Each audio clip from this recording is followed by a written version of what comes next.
ناظرین، آج ہم بات کریں گے سابق additional deputy commissioner revenue doctor Rani Hafsa جو سابقہ گجرات تعینات رہی ہیں، اس حوالے سے میرے ساتھ موجود ہیں سابق صدر گجرات بار شمشاد اللہ ملی ایڈوکیٹ صاحب ہیں، سینئر وکیل ہیں. ان سے ہم بات کریں گے وہ جو معاملہ ہے ڈاکٹر رانی حفصہ کا، اس حوالے سے ہم جو مکمل جو حقائق ہیں، جو مکمل تفصیل ہے، اس سلسلہ میں ان سے جانیں گے. السلام علیکم. جی وعلیکم السلام. ملی صاحب یہ بتائیے کہ رانی حفصہ جو ہیں وہ کس کیس میں گرفتار ہیں، کس مقدمہ میں گرفتار ہیں، اس حوالے سے اور وجہ کیا بنی، مکمل جو تفصیل ہے وہ ہمیں بتائیں. سوشل میڈیا پہ یہ ایسا معاملہ ہے کہ ہر ایک نے سواب سمجھ کے بھی کیا، اس کو وائرل کیا کہ پتہ نہیں ہے کیا معاملہ، میڈم کرپٹ تھیں، ہیں، الزامات ثابت ہوئے نہیں، اصل حقائق جو ہیں وہ ہمیں بتائیں. بہت شکریہ مرزا صاحب. ایک تو آپ کی بڑی اچھی کاوش ہے کہ آپ نے کوشش یہ کی ہے کہ گجرات کے عوام جو ہیں ان کو صحیح حقائق ان تک آنے چاہیے. کہ اس میں کوئی شک نہیں ہے کہ سوشل میڈیا کے اندر تھوڑا غیر ذمہ داری کا جو مظاہرہ کیا گیا حقائق کے برعکس کافی ہوا، لیکن چونکہ بطور وکیل میں کیس کے اوپر ہی بات کرنا چاہوں گا. دیکھیے، دو مقدمات کے اندر ان کو نامزد کیا گیا ہے. ایک مقدمہ نمبر 16/2020 ہے جس میں ریت کا ایک ٹھیکہ جو ہے اس کی بابت مقدمہ درج کیا گیا. ایک مقدمہ نمبر 17 ہے، 16 اور 17.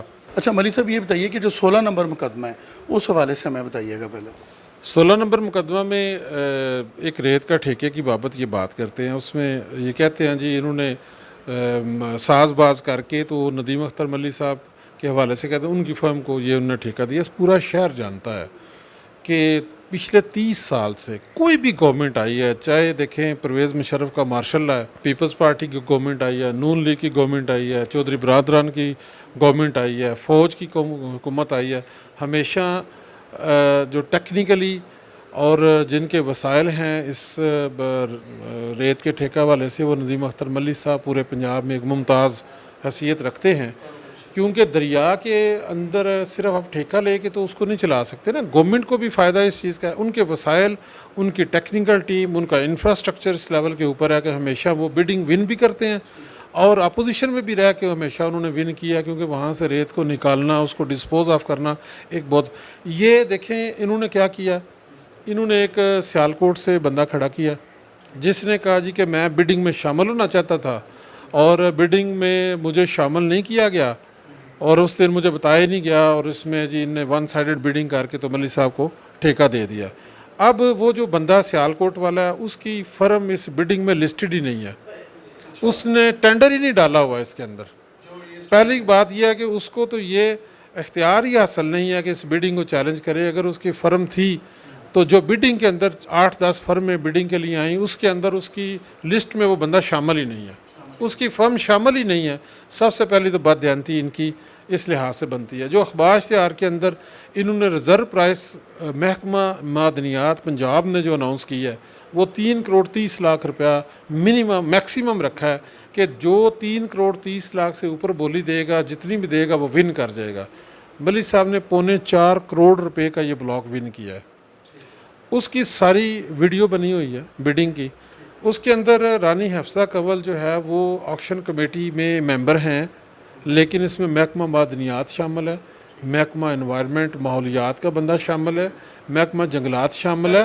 یہ 4-5 آفیسرز اس کے اندر بیٹھ کے اوپن بڈنگ ہوتی ہے ڈی سی آفس کے اندر، اور ملی صاحب نے میرٹ کے اوپر اس کو ون کیا، اور اس کی جتنی پیمنٹ جو رولز کے تحت تھی وہ ساری گورنمنٹ کو جمع کروائی. اس کی CDR ساری فائل کے اندر لگی ہوئی ہیں. اب انہوں نے کیا کیا، اس بندے نے ایک اپلیکیشن دے دی نیب کو. دیکھیں جی نیب نے اس کی درخواست کو خارج کر دیا. انہوں نے کہا یہ اس طرح سے نہیں ہوتا، گورنمنٹ کو لاس ہے کہ ایک بڈنگ ہو گئی ہے، وہ بڈنگ چل رہی ہے. پچھلے سال وہ بڈنگ جو تھی وہ اس سے بہت کم تھی. اس دفعہ کو 1 کروڑ سے بھی زیادہ جا کے انہوں نے اس بڈنگ کو ون کیا ہے.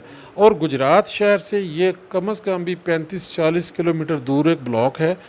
تو وہ بلاک لینے کا مقصد صرف یہ تھا کہ اس کو وہاں پہ لوگ ریت کو چوری کرتے، جس کی وجہ سے پورا بزنس جو ہے وہ ایک تو بدنام ہوتا ہے، دوسرا سرکار کو، ریاست کو بڑا نقصان ہوتا ہے. کیونکہ وہ بڈنگ اس کی لاکھوں میں جاتی تھی. چونکہ ملی صاحب نے اس کو لے کے وہاں پہ اپنے ایکسپینس کے اوپر وہاں پہ چوکیدار بٹھائے تاکہ کوئی ریت چوری نہ کرے. اب یہاں سے 35 کلومیٹر دور سے آپ اندازہ لگائیں کہ ریت کو نکالنا بہت گہرا دریا ہے، نکال کے گجرات شہر میں آپ ریت دیں تو آپ لاس میں جائیں گے، کبھی بینیفٹ میں نہیں جائیں گے۔ اس ٹھیکے کو لینے کا مقصد کمائی بالکل نہیں تھا، اس میں اس بزنس کی ساکھ کو متاثر ہونے سے بچانا ان کا مقصد تھا۔ اب ہم یہاں پہ بیٹھ کے بات کریں شہباز پور کا دریا، تو آپ کہیں جی کوئی بندہ مجھے ایک ٹرالی ریت کی وہاں سے لا کے دے تو آپ اس کی قیمت کا تعین کر لیں، کتنا اس کے اندر ایکسپینس آئے گا اس کو نکالنے میں، پھر اس کو لے کے گجرات شہر میں ڈسپوز آف کرنے میں کتنے وسائل استعمال ہوں گے۔ تو یہ بھی ایک ہائی کورٹ نے ان کا ورک آرڈر بحال کیا ہوا ہے، اور محکمہ مائنز کے سیکٹری کی جو انکوائری رپورٹ ہے وہ 8 صفحے کی رپورٹ ہے، اس کے اندر بھی اس بیڈنگ کو انہوں نے درست قرار دیا۔ وہ سیکٹری لیول کا بندہ 22 گریڈ کا، اس کی اس نے پرسنل ہیئرنگ کی ہوئی ہے، انہوں نے اس کو درست، جو کمپلیننٹ بنایا ہے وہ کمپلیننٹ کی کمپنی، وہ بیڈنگ کا جو پروسیس ہے اس کے اندر لسٹ ہی میں نہیں ہے اس کا نام، لیکن اس کو بنا کے انہوں نے وہ کا دینا تھا۔ کیا مقاصد ہے، کیا کوئی کرنا چاہتا ہے، یہ وقت بتائے گا۔ ملی صاحب 13 تاریخ کو ان کی ڈیٹ ہے، آپ نے جیسا بتایا وہ کیا ہونے جا رہا ہے 13 تاریخ کو، اس حوالے سے بھی بتائیے۔ دیکھیے، اگر تو ہم ریمانڈ سٹیج کے اوپر جو آرگومنٹس آئے ہیں، جو کورٹ کی آبزرویشن آ گئی ہے، جس کے اندر کیٹیگوریکلی انہوں نے 3 پوائنٹس کے اندر جج صاحب نے کہا جی ایک تو کرپشن ثابت نہیں ہوتی، بادی النظر میں کرپشن کا ایلیگیشن ہی نہیں ہے۔ نمبر 2، انہوں نے کہا کہ جی اس کو لیگل کور حاصل ہے ڈسٹرکٹ کلیکٹر کو 181 سیکشن لینڈ ریونیو ایکٹ کے تحت، وہ اس کو ڈسکس کیا ہے۔ نمبر 3، انہوں نے ڈسکس کیا ہے کہ یہ کوئی ایسی ایویڈنس نہیں ہے۔ پھر دوسرا کہ ہائی کورٹ میں پینڈنگ ہے۔ 2 4 5 چیزیں دیکھیں تو بطور وکیل میرا یہ خیال ہے، محتاط میں بات کروں گا کیونکہ وہ اسپیشل کورٹ کے اندر ہے، جیسے فٹ کیس فار بیل۔ ہاں جی، میرا خیال ہے کہ آفٹر ریسٹ بیل کا یہ بہت اچھا کیس ہے۔ دوسرا ملی صاحب لاسٹ میں یہ بھی بتائیں، جیسے ایک یہ بھی چیز وائرل ہوتی رہی کہ جو ہے میڈم کو جو ہے وہ ریسٹ ہاؤس جوڈیشل کر دیا گیا، ریسٹ ہاؤس کر دیا گیا، انہیں پروٹوکول دیا گیا، اس حوالے سے بھی بتائیے گا۔ 2 3 چیزیں، بہت اچھا سوال ہے آپ کا۔ یہ بہت زیادہ پراپیگیٹ کیا گیا جی وہ عام آدمی جیل میں جاتا ہے۔ دیکھیے، ایک تو انہوں نے اینٹی کرپشن نے جان بوجھ کے آڈ ٹائمز میں ان کو پیش کیا، رات کو 7 8 بجے کورٹ کے اندر لے کے آئے، پھر اس کے اندر اتنے تفصیلی دلائل اس کے اندر آئے اور اتنا استدلال کے ساتھ بات کی گئی کہ رات کو 12 ساڑھے 12 بجے تک اس کے اندر آرگومنٹ ہوئے۔ یہ گجرات کی جوڈیشل ہسٹری کی اپنی ایک مثال ہے کہ آپ دیکھیں اس طرح سے رات کو 12:30 1 بجے تک دلائل ہوئے، پھر پوری انتظامیہ پولیس وہ سارا۔ اب دیکھیے گجرات جیل کے اندر ایک تو بی گریڈ بی کلاس نہیں ہے، اگر کوئی بھی سی ایس پی آفیسر، کوئی بڑا وکیل، کوئی جج، کوئی امپورٹنٹ کوئی پولیٹیکل فگر، کوئی بیوروکریٹ جب گرفتار ہوتا ہے تو اس کے لیے پریویلیج ہیں اس کو کہ معاشرے کا کوئی کہ اس کو آپ نے بی کلاس دینی ہوتی ہے، کیونکہ وہ ان کی تعیناتی گجرات میں ڈسٹرکٹ کلیکٹر کے طور پہ رہی اور بے شمار فیصلے کیے۔ تو کورٹ کا یہ خیال تھا کہ ایک تو رات کو 1 بجے ایک فیمیل کو ویسے بھی ایگزیمشن ہوتی ہے اور رات کو 1 بجے جیل میں نہیں دے سکتے، تو انہوں نے پھر ڈسٹرکٹ ہیڈ کوارٹر یہ ڈسٹرکٹ ریسٹ ہاؤس جو ہے اس میں ان کے لیے سیکیورٹی کا بندوبست کر کے کہا، کیونکہ اس کے ساتھ ڈائریکشن تھی کہ صبح آپ نے 8 بجے ان کو اینٹی کرپشن کورٹ میں بھی لے کے جانا ہے۔ تو اس پروسیس میں سارا دن گزر جاتا، پہلے جیل میں دے کے آتے، پھر صبح اس کو پروسیس کرواتے۔ تو ان نے ایڈمنسٹریٹولی، کیونکہ جج صاحب نے بطور میجسٹریٹ اس کے اندر انکوائری کنڈکٹ کی نا، اس وقت ان کا جوڈیشل آرڈر نہیں تھا، بطور ایک انکوائری آفیسر انہوں نے ساری پروسیڈنگز کی، وہاں پہ بھیجا، پھر ان کو اینٹی کرپشن کورٹ میں لے کے گئے، پھر وہ کیس واپس آیا، پھر یہ رات کو 9 بجے لے کے آئے، تو پھر انہوں نے کہا کہ اس کو 2 دن رکھا۔ لیکن جب الٹیمیٹلی جج صاحب نے اس کو ڈسپوز آف کیا تو وہ جیل میں بھیجا اس کو، پھر جیل میں لے کے گئے جب، تو گجرات جیل کے سپرنٹینڈنٹ صاحب نے کہا جی ہمارے پاس فیسیلیٹی نہیں ہے، ہم یہاں پہ نہیں رکھ سکتے، اندر دیکھیں سیکورٹی کے ایشوز بھی ہوتے ہیں، دوسرا فیسیلیٹیز کا۔ تو پھر رات کو لیٹ نائٹ ان کو آئی جی جیل خانہ جات کے حکم کے تحت گجرانوالہ جہاں پہ یہ فیسیلیٹیز تھیں وہاں پہ ان کو رکھا گیا۔ یہ کوئی ڈسکریمنیشن نہیں ہے عوام کے ساتھ یا اس کے ساتھ، لیکن کچھ ضابطے، کچھ رولز، کچھ اصول، کچھ تقاضا ہوتا ہے کچھ چیزوں کا۔ تو یہ ابھی دیکھیں، ایک تو کنوکٹ نہیں ہے، ملزم ہے، مجرم تو نہیں ہے، دوسرا جو ایلیگیشن جس طرح سے شیک ہوئے، اگر وہ اینٹی کرپشن میمورینڈم فائل نہ کرتی جائزہ کے اوپر اعتراض کرنے کا کہ ہمیں آپ پہ اعتماد نہیں ہے کہ آپ اچھا فیصلہ کریں گے، تمام پراسیکیوٹرز نے، تمام آئی اوز نے، جے آئی ٹی نے، 8 لوگوں نے وہ لکھ کے سائن کر کے جج صاحب کو کہا جی ہم آپ سے سنانا نہیں چاہتے، تو میں آپ کو 1000% کنفرم کرتا ہوں کہ یہ ایک مقدمہ ڈسچارج ہو جانا تھا۔ صرف انہوں نے اپنے آپ کو بچانے کے لیے، اپنی نوکریاں بچانے کے لیے انہوں نے یہ فائل کیا۔ اور اگر اس بیک گراؤنڈ کو دیکھیں جو آپ کا کویشچن ہے، تو میرے خیال میں یہ fit case for after arrest bail. 16 میں انہوں نے ایف آئی آر جو درج ہوئی ہے، اس میں جب چونکہ انہوں نے پروٹیکٹیو بیل ہائی کورٹ سے لی ہے، تو ان کو 17 نمبر میں گرفتار کر کے ان کو ایف آئی آر نامزد کر دیا گیا ہے۔ چونکہ اب یہ گرفتار مقدمہ نمبر 17 میں ہے، تو 17 کے حقائق پہلے بتانا اس لیے ضروری ہے کہ وہ اس میں ان کی بیل پینڈنگ ہے۔ ایک گجرات میں ایک پراپرٹی ہے گجرات شہر کے اندر، اس کا جو مالک ہے جب فوت ہو جاتا ہے تو وہ وارثان کی آئیڈینٹیفیکیشن نہیں ہو سکتی، اور یہ سمجھا جاتا ہے کہ یہ لا ولد پراپرٹی ہے، یہ پراپرٹی کا کوئی وارث موجود نہیں، تو گورنمنٹ نے اس کو ڈسپوز آف کر کے، گورنمنٹ کا ایک ادارہ ہے PCBL، پنجاب کوآپریٹو بورڈ لیکویڈیشن، اس کو وہ منتقل ہوگی، انتقال اس کے نام چلے گئے۔ کچھ عرصہ کے بعد جب وارثان نے کلیم کیا کہ یہ تو ہمارا فلاں بڑا تھا، یہ اس کی پراپرٹی ہے، تو یہ تو غلط انتقال ہو گیا، یہ پراپرٹی تو ہمارے شرعی لحاظ سے اور قانونی لحاظ سے جو وارثان ہیں ان میں برابر تقسیم ہونی چاہیے۔ چونکہ یہ جورسڈکشن جو تھی وہ ہائی کورٹ کے جج کی جورسڈکشن بنتی تھی، اس کے اندر اس سارے معاملے کو جب لے کے گئے تو وارثان کے تعین کے بعد انہوں نے کہا کہ یہ پراپرٹی واپس جو ہے یہ وارثان کو جانی چاہیے۔ یہ چونکہ لیٹر آن وارثان جو ہے ان کا کلیم آ گیا ہے، تو اب یہ ریاست کے جو پراپرٹی ہے اس کا حق ختم ہو گیا، اب یہ واپس لیگل ہیئرز کو جانی چاہیے۔ یہ چلتی رہی، سپریم کورٹ میں بھی لیٹیگیشن گئی، پھر ہائی کورٹ میں بھی لیٹیگیشن آئی۔ ہائی کورٹ نے ایک فیصلہ کیا 2002 کے اندر، جس میں انہوں نے ڈائریکشن دی کہ ڈسٹرکٹ کلیکٹر ان کو حصہ بقدر جسہ وارثان میں تقسیم کر دے۔ چونکہ یہاں پہ جب ہم صبح بیدار ہوتے ہیں تو ہماری کوشش یہی ہوتی ہے کہ گلیاں صاف ملیں، نالے صاف ملیں، پارک صاف ملیں، سارے کام ہوں۔ عوام کہتی ہے جی ہمارے کیسز اتنا عرصہ سے چونکہ پینڈنگ ہے، یہ فوراً حل ہوں، افسر کام نہیں کرتے، عدالتیں کام نہیں کرتے ہیں۔ لیکن جب کوئی آفیسر، ہم نہیں سوچتے کہ اس کے اندر کتنی محنت کار فرما ہوتی ہے، اور جب کوئی آفیسر، کوئی جج جب فیصلہ کرتا ہے تو پھر اس کے اوپر بہتان ترازیاں، الزام تراشیاں بھی شروع ہوتی ہیں۔ میں اسپیسیفکلی اس کیس کی حد تک بات کروں گا کہ 18 سال تک، 16 سال تک وہ ہائی کورٹ کی ڈائریکشن جو کہ توں رہی، کسی بھی ڈسٹرکٹ کلیکٹر نے جرت نہیں کی کہ اس کے اوپر کوئی فیصلہ کرے۔ رانی حفصہ کنول کو جب یہ کیس پٹ ہوا 2018 کے اندر، تو اس کے اندر پارٹیز کو طلب کیا گیا، اس میں PCBL جو اسٹیٹ کا ادارہ ہے اس کو بھی نوٹس کیے گئے، لیکن وہ پیش ہی نہیں ہوئے اس کے اندر۔ جب پیش نہیں ہوئے تو عدم پیروی پروسیڈنگ جب سٹارٹ ہوئیں تو اس میں اخبار اشتہار بھی کیا گیا کہ آپ اس میں اندر پارٹی ہیں، یہ ایک فیصلہ آ گیا ہائی کورٹ کا، اس کو ہم نے امپلیمنٹ کرنا ہے، کوئی اعتراض ہے آپ آ کے اس کے اندر اپنا وکیل لے آئیں یا جواب داخل کر دیں۔ اخبار اشتہار کے باوجود وہ ادارہ کسی بھی صورت اپنی پریزنس کو کورٹ کے اندر نہیں لے کے آ سکا۔ اس کے بعد یک طرفہ پروسیڈنگز کی گئیں، اور وہ جو انتقالات محکمہ PCBL کے تحت کیے گئے تھے وہ تمام تر منسوخ کر کے جو پرائیویٹ جن لوگوں کا کلیم تھا ان کے حق میں کر دیا گیا۔ اب یہ ایک جوڈیشل آرڈر ہے، یہ ایک ایگزیکٹو آرڈر نہیں ہے۔ یہ ریونیو کورٹ کا جو بھی آرڈر ہوتا ہے اس کا ایک جوڈیشل آرڈر کی حیثیت رکھتا ہے، اور جوڈیشل آرڈر جو ہوتا ہے وہ لینڈ ریونیو ایکٹ کے دفعہ 181 یہ کہتی ہے کہ جب بھی کوئی جوڈیشل آرڈر پاس ہوتا ہے تو کسی ریونیو آفیسر کے خلاف پراسیکیوشن فائل نہیں کی جا سکتی، نہ آپ اس کے خلاف فوجداری مقدمہ قائم کر سکتے ہیں، نہ ہی اس کے خلاف آپ کوئی سول سوٹ فائل کر سکتے ہیں۔ آپ کیا کر سکتے ہیں، اگر ایک پارٹی اگریوڈ ہے تو آپ اس سے ہائر فورم میں اپیل کر کے اس کے فیصلے کو سیٹ اسائڈ کر سکتے ہیں، یا اگر ریٹ الائی کرتے ہیں آپ ہائی کورٹ میں ریٹ فائل کر سکتے ہیں۔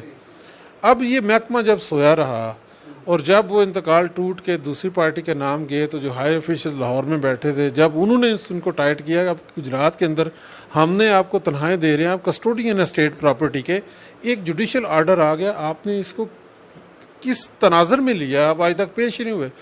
پھر اس کے خلاف جو وارثان تھے ان میں شیئر کے کا بھی ایشو بنا, ایک رٹ فائل ہوئی اس کے اندر, وہ بھی آج تک ہائی کورٹ کے اندر پینڈنگ ہے. اور مزے کی بات یہ ہے فرحان صاحب کہ اس ہائی کورٹ نے جب انٹرم آرڈر کیا اس کے اندر آج تک نہ حفصہ رانی کے پاس کیے گئے انتقال منسوخ ہوئے ہیں اور نہ منسوخ کیے گئے انتقال بحال ہوئے ہیں. جوں کا توں میٹر ہے, ہائی کورٹ کے اندر زیر التوا ہے, اس کے باوجود یہ ایک مقدمہ قائم کیا گیا جو سراسر غلط ہے.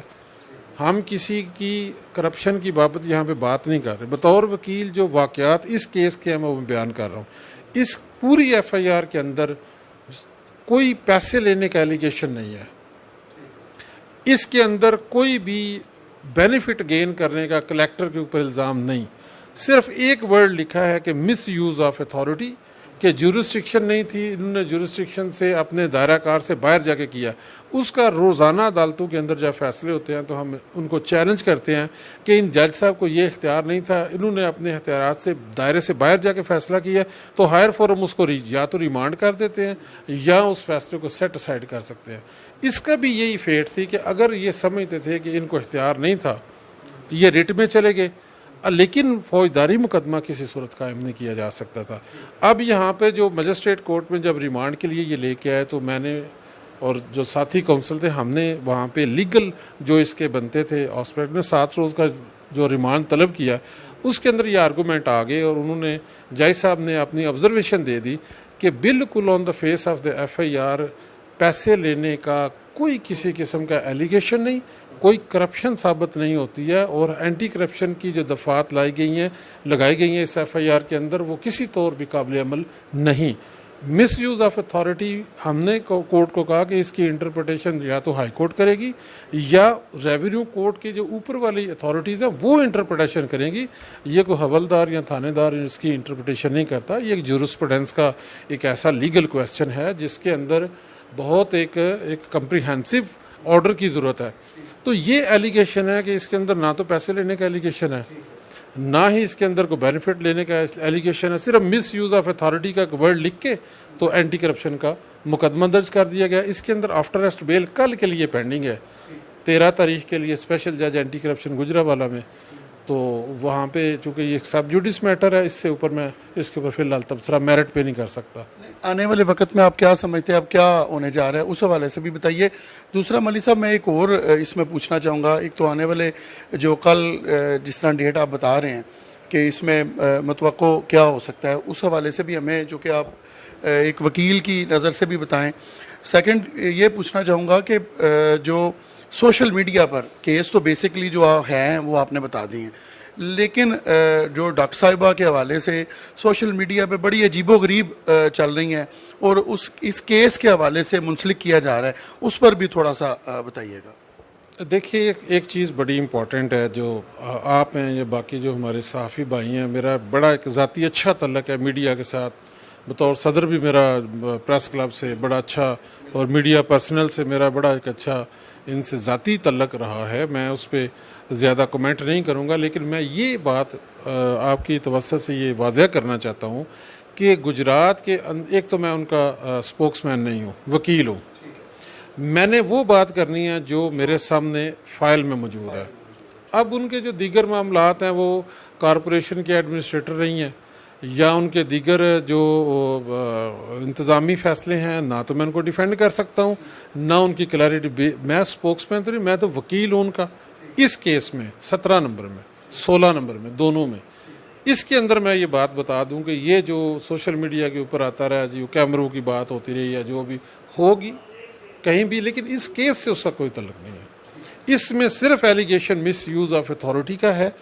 اس کے اندر ان کی دیگر بطور ایڈمنسٹریٹر کارپوریشن کا کوئی ورڈ بھی نہیں ہے. ایک جوڈیشل آرڈر کا ڈسکس کر کے ایف آئی آر ہوئی ہے. دیگر ان کا کارپوریشن کے اندر تعیناتی بطور اے ڈی سی آر جو ان کی انتظامی آرڈر ہے اس کا کوئی ذکر نہیں ہے. جتنی بات میں نے بتائی ہے ایف آئی آر کے اندر اور پوری فائل کے اندر, اس سے باہر کوئی دیگر اس کے اندر مقدمہ. پھر اب انہوں نے بڑی امپورٹنٹ بات بتانے لگا ہوں, اینٹی کرپشن نے اسپیشل کورٹ کے اندر یہ بیان دیا ہے کہ ہمارے پاس ریت کے ٹھیکے کے علاوہ اور اس مس یوز آف اتھارٹی کے والا جو کیس 17، اس کے علاوہ کوئی دیگر نہ تو انکوائری پینڈنگ ہے نہ ہی کوئی مقدمہ درج ہے. ان کے خلاف صرف 2 مقدمات ہیں، ایک 16 نمبر ہے جو ریت کے ٹھیکے والا ہے، ایک یہ 17 نمبر ہے. اس کے علاوہ کوئی انکوائری، کوئی F I R anti corruption یا نیب میں اس وقت زیر التوا بالکل نہیں ہے. یہ بات میں کلیئر کرنا چاہتا ہوں. باقی جو میڈیا ہے میرے خیال میں اس کا جو رول ہے مین سوسائٹی کے اندر، وہ دیکھیے اپنی رائے اس کے اندر شامل نہیں کر سکتے. وہ ان کا کام ہے کہ دونوں طرف کے حقائق کو منوان عوام تک پہنچانا آنیسٹلی. جو بھی رپورٹنگ ہے میں نہیں کہتا کسی کو فیور دیں کسی کو نہ دیں، یہ میڈیا پرسنل کی جاب ہی نہیں ہے. جو بھی حقائق ہیں ان میں اپنی خواہشات کو شامل کیے بغیر اپنی ذہن کی جو آپ کی رائے ہے اس کو آپ نے روکنا ہوتا ہے. آپ نے کیا کرنا ہوتا ہے، جو پروسیڈنگ چل رہی ہیں یا جو حقائق ہیں ان کو بالکل ریفائن شکل میں شفاف انداز میں پبلک تک پہنچائے. پبلک کا ایک ٹرسٹ ہوتا ہے آپ کے اوپر، وہ ٹرسٹ شیک ہوگا تو پھر کوئی بھی آپ کی سنجیدہ بات کو یا کوئی بھی آپ خبر بریک کریں گے تو اس کے اوپر ٹرسٹ نہیں کرے گا. اور میں سمجھتا ہوں کہ سول سوسائٹی کا کوئی بھی ادارہ، کوئی بھی معاشرے کے اندر جو اس کا رول ہے اس کا ایک بڑا امپورٹنٹ حصہ ہوتا ہے، اور اس کا خیال رکھنا میرا آپ کا بطور میڈیا پرسنل سب کی ذمہ داری ہے کہ اس ٹرسٹ کو ہم شیک نہ ہونے دیں، صحیح حقائق عوام تک پہنچائیں. بہت شکریہ.